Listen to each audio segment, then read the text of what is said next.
Nananatiling nakaalerto ang pambansang pulisya kaugnay ng kilos protesta ng isang grupo sa EDSA para matiyak ang kaligtasan ng publiko.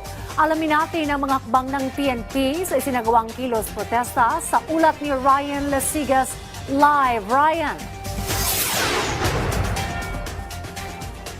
Dayan, halos naging makulimlim yung buong maghapon at kung minsan ay bumubuhos pa nga yung malakas na ulan, pero hindi nagpatinag dyan ang ilang miyembro ng religious group na nagsagawa nga ng kilos protesta dyan sa bahagi ng EDSA People Power Monument. Simula yan kaninang alas 4 ng madaling araw at hanggang sa mga oras nito dayan ay tuloy-tuloy pa rin ang pagdagsa ng ilang miyembro ng grupong yan. Ang Philippine National Police tiniyak na on top of the situation sa nangyayari on the ground. Katunayan dayan, bago magtanghali ngayong araw, itinaas na sa full alert status ang alerto ng PNP sa buong bansa.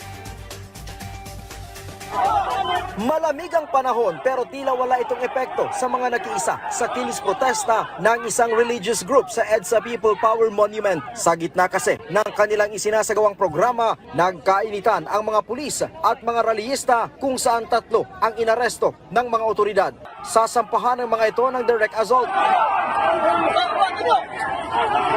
Ang isa pong naaresto natin ay driver ng bus, kung saan nung siya po ay pinapatigil o wag nang ipagalaw yung bus ay pinaatras abante niya at nasagasaan po niya ang isang pulisuma natin. Hindi man nasagasaan, nabangga, nauntog.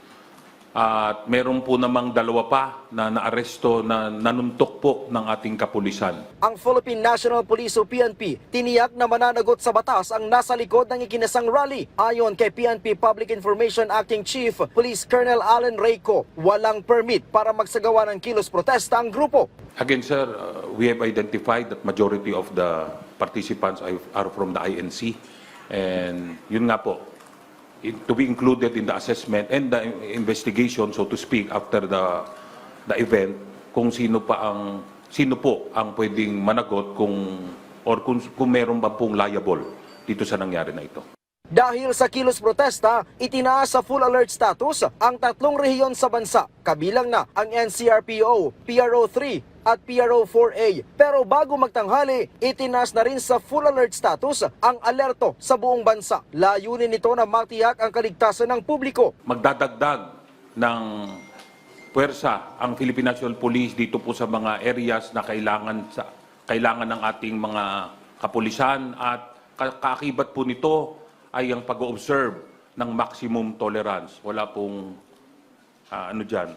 palaging i-maintain natin ang profesionalismo at igagalang ang karapatan ng bawat isa po sa atin. Si PNP Chief Police General Jose Melencio Nartates Jr. tiniyak na on top of the situation sa nangyayari. Real-time monitoring ang kanyang ginagawa mula sa kanilang PNP Command Center. Dumipensa naman ang PNP matapos sabihin ng iilan na malamya ang kanilang tugon sa isinasagawang kilos protesta. Kahit siguro po sinong tumingin ay hindi pwedeng sabihin malamya ang meron ka pong inilabas kagad na kulang-kulang 6,000 kapulisan para po mag-maintain ng kaayusan sa ating mga kalsada.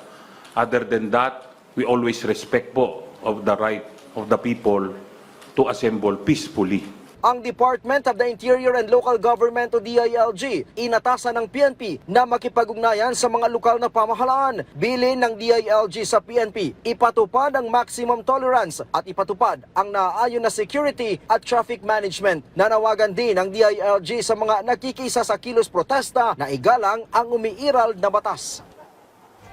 Dayan, as of 5 p.m., batay sa datos ng Quezon City Police District ay nasa 14,100 na yung mga nakikisa sa isinasagawang kilos protesta dyan sa bahagi ng EDSA People Power Monument. Nasa 6,500 mahigit naman na mga pulis ang nakakalat dyan para matiyak ang kaligtasan nga ng bawat isa.